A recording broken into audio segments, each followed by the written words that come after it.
Let's see. Scott Barman. If dipping, tooling, and other alterations are considered bad for a coin, then why is toning good? Well, the answer to that one is pretty easy because toning is natural, whereas these other things are the result of somebody trying to alter the coin somehow. Yeah, I think what it comes down to, Scott, is that although from an eye appeal standpoint, most people would just at least give the Pavlovian answer that a bright white coin is going to be, better eye appeal. And it But usually that, is. but that said, um, it's really all about state of preservation. And the fact of the matter is that a lot of times silver coins, having been around for 100 or 120, 130, 140 years, are not going to have bright white surfaces. They're just not. Yeah. And the toning is nothing more than the oxidation. And I think in most cases, yes, if it's attractive, it's really cool. But I think what worries people more than anything else is whether or not the toning is genuine. Yeah. And also the market, I think, prefers bright white coins. Yeah. So Well, I mean, just is what it is. right. Well, it's your blondes. Yeah, You know, right. Exactly. Good way to basically put they're your it. blondes. Good way to put it. Let's see.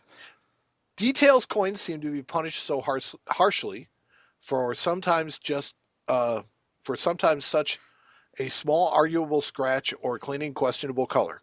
Why are details on a coin looked at in a more negative fashion than net on paper money grading? Hmm, good question. I don't know that I don't know that you're necessarily drawing a parallel. You know what I mean? It's like they're both problem. The grading companies do it a little different though, because they actually will still assign a numerical grade to a problem note. But Whereas, it's still a problem note, and the other is still a problem coin. yeah, but the thing is that they tend to. He's right. I mean, they do tend to trade at Closer to, closer to what a non-problem note would be. So it's a good question. I don't really but it know the probably has to do with availability more than anything else, though. eh, possible. I I don't mean, know. think about it. That's All a right. great question that I don't really know the answer to. So Jeff Brown, good on you. You stumped us. Stephen Weiss writes, if the U.S. goes cashless, will that help or hurt the hobby? Well, if they're not making any more or something, then I think that people start They to tend look to at it get a little more harder. collective. Yeah, Yeah, I don't think it's what they're making currently that is driving the hobby. yeah, no, not really. I think it is the past. Yes. Matt, without a definite price guide for error coins of various die varieties, how do you come up with prices when buying or selling in your shop or at shows? I'm currently reading about collecting die varieties and errors of dollars, Ike dollars, and errors of Ike dollars. Prices fluctuate greatly. I have been using eBay, Amazon to get an idea. Wondering your thoughts and methods. Thanks. Yeah, that's a good question. Errors are kind of subjective. When pricing an error coin, you're on the right track. I tend to look at eBay closed items for comparable coins. For really neat errors, you might have to look to places like Heritage or Stacks and look in their archives.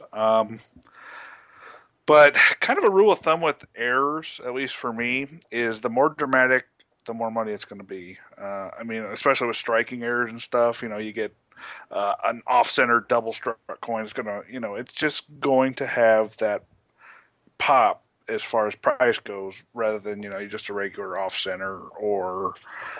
So the more dramatic, the better on that stuff. But yeah, I mean, as far as real world numbers, that eBay closed is probably the best place to find your answer, or at least find a couple comparable coins, and you can kind of see the date or the price range that they're trading in. So And the last of the Facebook notes that we got from friends of the Coin Show was from Adam Biaggi, who I have to say a personal thank you to.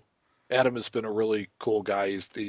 He helped me with a couple of coins. Adam runs Pacifica World Coins oh, cool. in California, and he's a dealer full time now, and he travels to most of the shows. He was up here during Central States time, but he wasn't at Central States. It was a Um, CICF or whatever. yeah, it was all these. times when we were just like really close, but didn't quite get a chance to connect. But yeah, Adam sent me a couple of Canadian cents Huh. to finish up a set that I've been putting together. And he did it. He didn't ask for any money. I mean, he's just like, here, let me send them to you. It's like, here, just whatever. I appreciate what you do for the hobby. And Adam, it's I mean, thank you very much. It was very kind of you, and my deepest appreciation, Adam. Nice fellow. It was really, really nice. A nice fella. And for that, I'm going to send him something very, very special. Oh. But anyway, so he was asking, what is the future of the coin market, seeing as how there is a general decline in the young folks in the hobby? I'm not so sure. I mean, I know I've heard it for years and years that, oh, the hobby's dying, there's nobody coming into it. But you know what? I see lots of kids at coin shows. One of my biggest wholesale guys just hired a 22-year-old kid to work for him, and who's eventually going to take over his operation. So I mean, it's I mean, I think. I've got a completely off the wall take on it. Okay, go. Because we like Mike's off the wall takes. I do. Okay, this is basically the way I feel about it. Is one, yes, we're seeing a general decline in the younger people that are coming into the hobby. That is generally true, but is something that will ebb and flow. The rare coin market is alive and well. Oh, yeah. And because the rare coin market is alive and well, the hobby is fine. Because as long as the rare coin market is there, there's enough money to drive the rest of the hobby, and will drive everything that's going on with it. Pretty much. And with that will come your kids being tagged along, your all this other young stuff, and that will it'll either catch or it won't. My point being is that what you might be noticing a decline in is like the entry level stuff, the entry level coins, the entry level collector stuff. There isn't as big an interest in it right now. We're in kind of one of those ebb sessions where it seems like people are kind of walking away from the hobby, and we do kind of wonder about what's going on with it.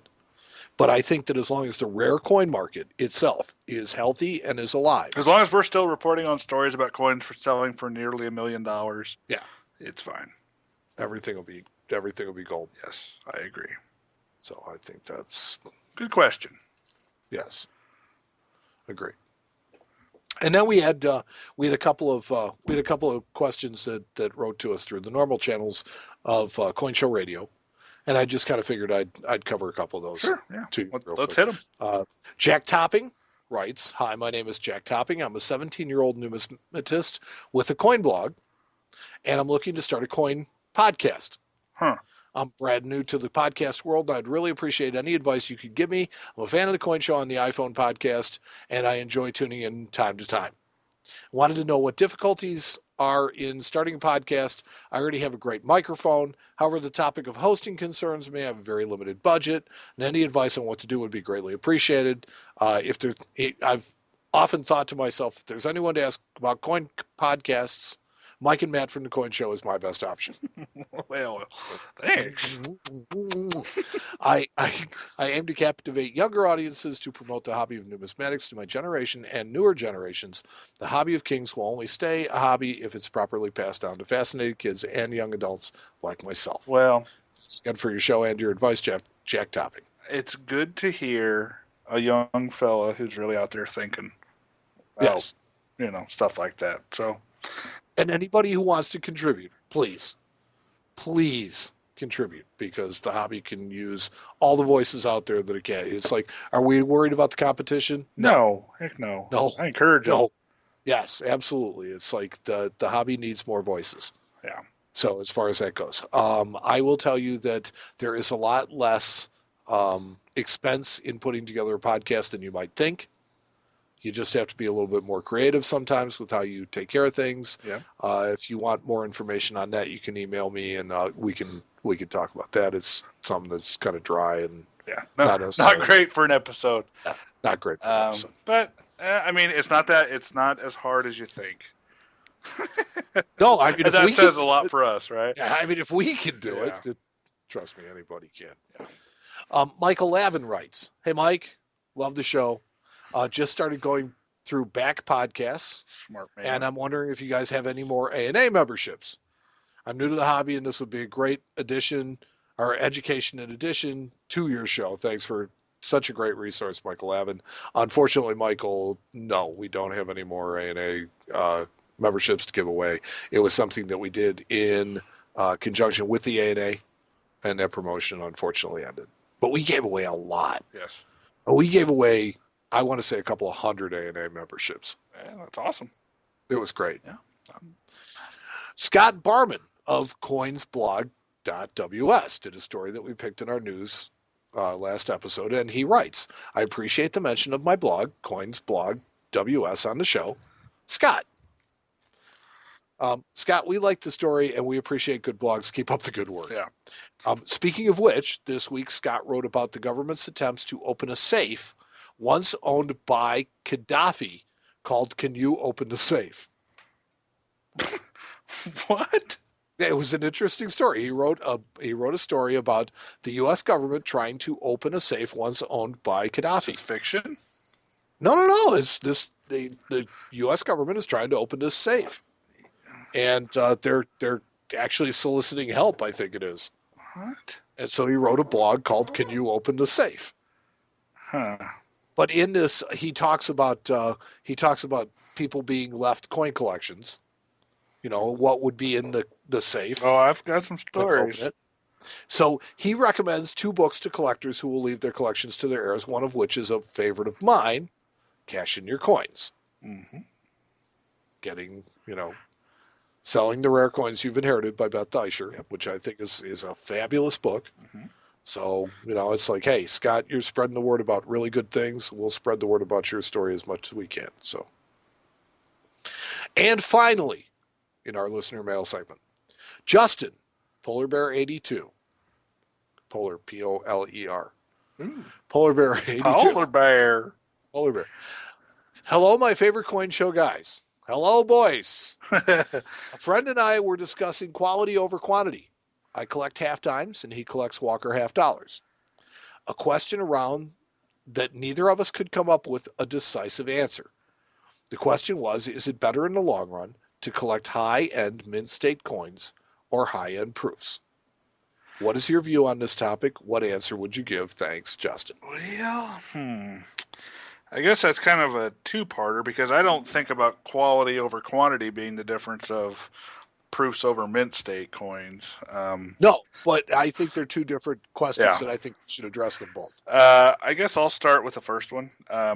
In my opinion, and this is just what I've told a lot of people over the years, you always, if you're just collecting because you love coins, which I know people are, you should buy whatever you like. Don't worry about what it's going to be worth.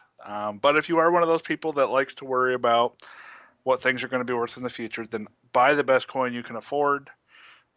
So my answer would be quality over quantity. Quality. Yes. Quality. Quality coins, I have never had a problem selling. I love to buy. And that's kind of the thing is that, I started looking at coins when I kind of got back into the hobby. I was looking at key date coins, Mhm. and I found it's kind of the same thing. It's the quality thing. You never have a problem selling key date coins. You never have a problem selling high quality coins. Right. There's always going to be a market for them. Mhm. So quantity, no. Yeah. So, is it better in the long run to collect high-end mint state coins or high-end proofs? You want me to answer that one too? Well, yeah. Sure. Justin's asking. He's dying to know. Sure. Well, it depends. It depends on the coins themselves. So, certain coin series have, for example, let's say V nickels. It's actually sometimes easier to get an 86 or an 85 V nickel in proof than it is to actually get one in the same grade as mint state. So you have a proof 65 and an MS 65. The MS 65 is actually going to be the more expensive coin because they're actually harder to get than the proofs. So sometimes you have that kind of strange, that kind of strange way that it works out. But for the most part, proof coins are going to be the rarer